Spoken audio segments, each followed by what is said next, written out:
সুতরাং আল্লাহর নবীর সকল দুশমনদেরকে আল্লাহর জমিনে যেখানে পাওয়া যাবে তোমরা প্রস্তুতি নাও, সেখানে জ্যান্ত মাটিতে পুঁতে ফেলতে হবে। নবীকে কটাক্ষ করা এটা হিন্দু মুসলমানের সংঘর্ষের বিষয় নয়।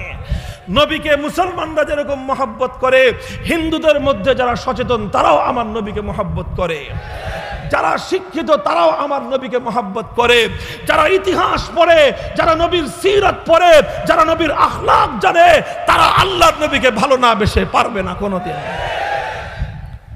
আমরা একটা কথাই জানি, যারা আমার নবীকে গালি দেয় তার কোনো ধর্ম পরিচয় নাই, যে আমার নবীকে গালি দেয় তার কোনো দলীয় পরিচয় নাই, যে আমার নবীকে গালি দেয় ওর কোনো রাজনৈতিক পরিচয় নাই।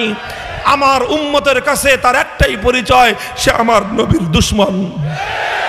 সুতরাং আল্লাহর নবীর সকল দুশমনদেরকে আল্লাহর জমিনে যেখানে পাওয়া যাবে তোমরা প্রস্তুতি নাও, সেখানে জ্যান্ত মাটিতে পুঁতে ফেলতে হবে।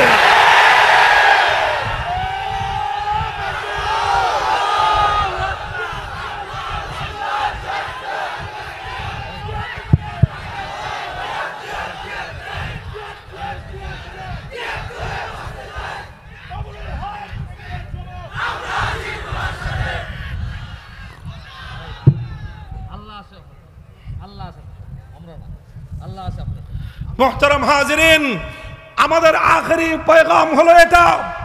আমরা এত কিছু বলি নাই। 2013 সালে 13 দফার কথা আল্লামা আহমদ শফী বলেছিলেন, 13 দফার মধ্যে 12টাই তো কথার কথা, আসল দফা একটাই, আসল দফা একটাই। আজও বলছি আসল দফা একটাই। আমার নবীকে যারা কটাক্ষ করবে, রহমতের নবীকে যারা কটূক্তি করবে, তারা শুধু মুসলমানের দুশমন নয়, তারা হলো মানবতার দুশমন। কথা ঠিক না বেঠিক?